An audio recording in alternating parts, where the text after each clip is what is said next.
Who's bad? Michael Jackson's Moonwalker for the Sega Genesis, according to some people, but in this video game court, it's innocent until proven guilty.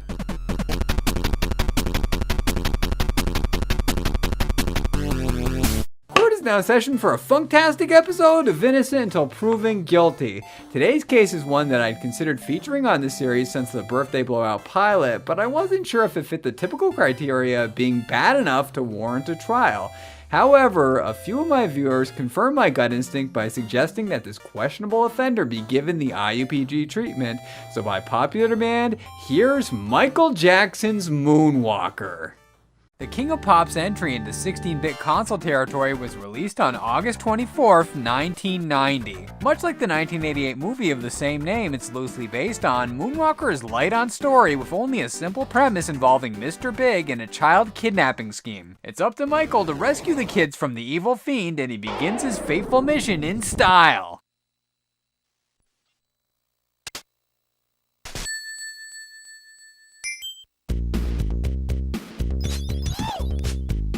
If it wasn't obvious from the sweet chiptune that booms out of the jukebox speakers, the first level recreates the iconic Smooth Criminal segment from the film in all its fantastic glory, complete with the protagonist's matching white suit and fedora. As mentioned previously, the primary objective of Jackson's journey is to free the children from the sinister Mr. Big. The kids are occasionally sitting out in the open, but they're usually trapped and guarded by Big's henchmen, and our hero has to search everything from doors to car trunks and even dumpsters to find them. This is accomplished by pressing up on the D-pad in front of each possible hiding spot, but be careful because bombs are planted in a Home Alone-esque manner that will slice a chunk of health from the meter. Michael has no choice but to flee from these explosive devices, but he has three main methods of defending himself from the brutish thugs. The B button will shoot out what appears to be pixie dust from his palm that can be tossed in multiple directions and can help gain access to recessed stairwells and hidden passages. This attack sends the gangsters, zombies, and dogs flying across the screen, which is hilarious to watch, but it runs out of juice when the health empties, leaving a mere puny punch in its wake. The second measure in our hero's repertoire is very powerful and is connected with the endangered children. If a certain child is saved before any of the others, a shooting star will fall from the sky, and if we catch it in time, the beloved idol will transform into a wickedly awesome cybernetic entity.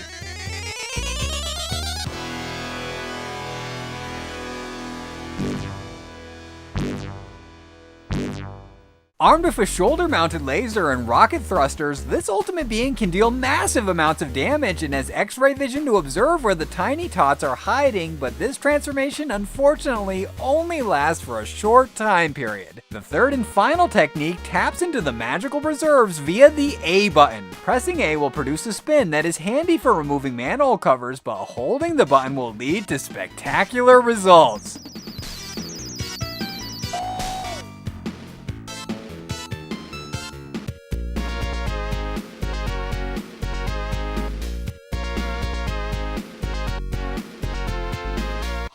The super special magic dance is quite a spectacle, but it also drains the majority of the health meter, so I would advise against using it unless you're sure that it will clear the screen of foes, such as during boss fights. The boss battles are triggered upon rescuing the last little girl, and Bubbles, Jackson's pet chimp, will fly in and guide his master to the proper location. Once there, Big will make a brief appearance, taunting his nemesis by making the bold statement that we'll never catch him before opening the floodgates. The ensuing encounters can get pretty tough, but the tried and true strategy that I relied on was to simply crouch in one spot and spam the projectile in both directions. The only detriment to this course of action was that the twinkly tone of the pixie dust replaced the percussion from the noise channel and weakened the overall mix, but since it gave me a nearly guaranteed win, I'm not complaining.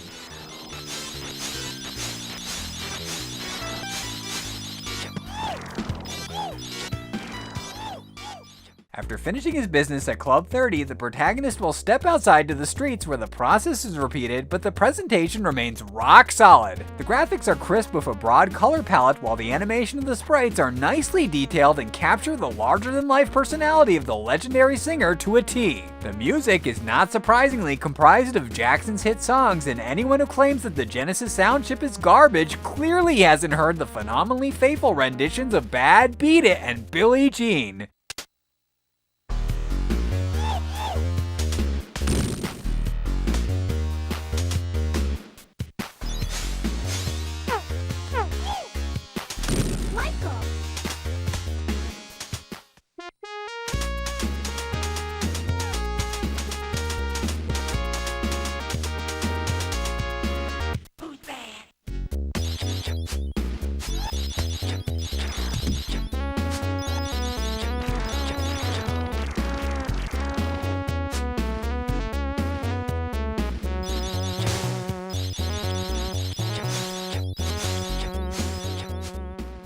The only missing piece of the puzzle is Thriller, which was removed from the second printing onward due to presumed copyright issues, as that is the only track not to be composed by Michael.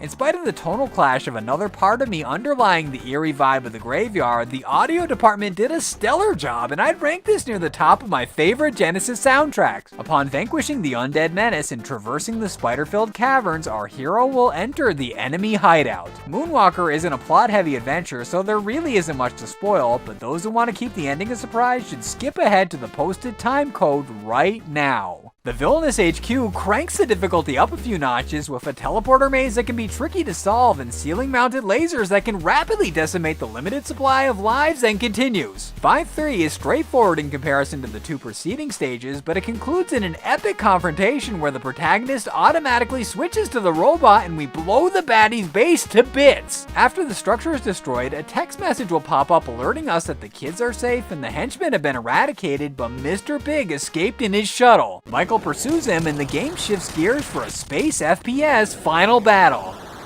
I'm not gonna lie, the sudden transition to a shooter is jarring, and I barely had a moment to figure out what to do before a bunch of blue ships bombarded my plane and sank my chances of victory. Needless to say, this was aggravating beyond belief, and I cursed the cartridge for throwing me into such a chaotic mess. After a number of failed attempts, I discovered that Big Shuttle is the small green one and the blue dot on the radar tracks its coordinates. I unfortunately don't have any advice for this fight. I just kept at it and did the best that I could to avoid enemy fire until I eventually knocked him into oblivion. As far as the ending goes, well, let me just show you.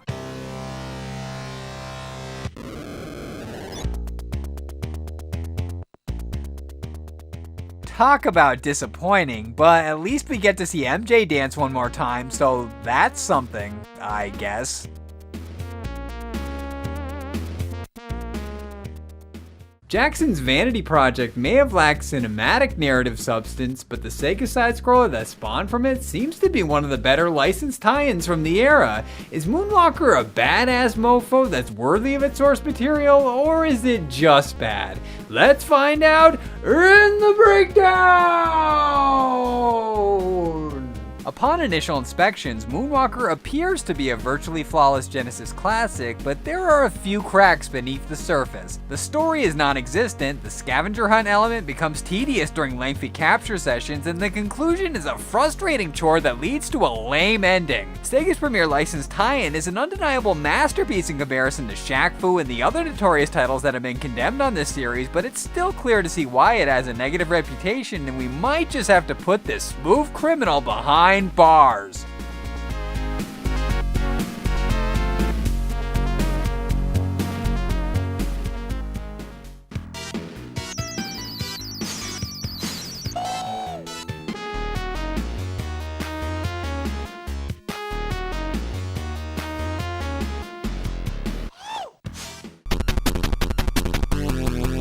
Moonwalker may not be perfect, and the premise is admittedly a bit silly, but it's not the colossal train wreck that some reviewers make it out to be. The shallow plot and annoying finale are weaknesses for sure, but they're more than made up for by the excellent presentation with that ballin' music. Of course, great tunes can only go so far in crafting an enjoyable experience, so luckily for us, the wizards at Sega developed a fun and truly legit, though flawed, gem that's definitely worth seeking out.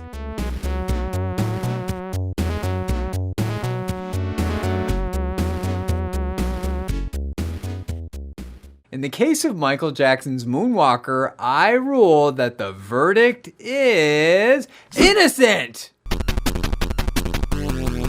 Yes, the King of Pop dominated the Genesis just like he did the record charts, and it honestly baffles me why its classic status has been tarnished in recent years.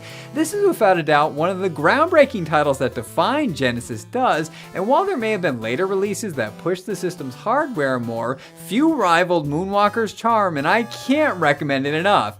Anyway, now that this unfairly maligned party has been acquitted, I've got to work on my YouTube anniversary special. Be sure to come back for that, but until then, court is now adjourned! Thanks for watching. If you liked what you saw and you want to see more, the boxes on the screen right now will lead to some more of my videos, and if you haven't already, be sure to subscribe to the channel by clicking on my avatar in the bottom right hand corner. Thanks again.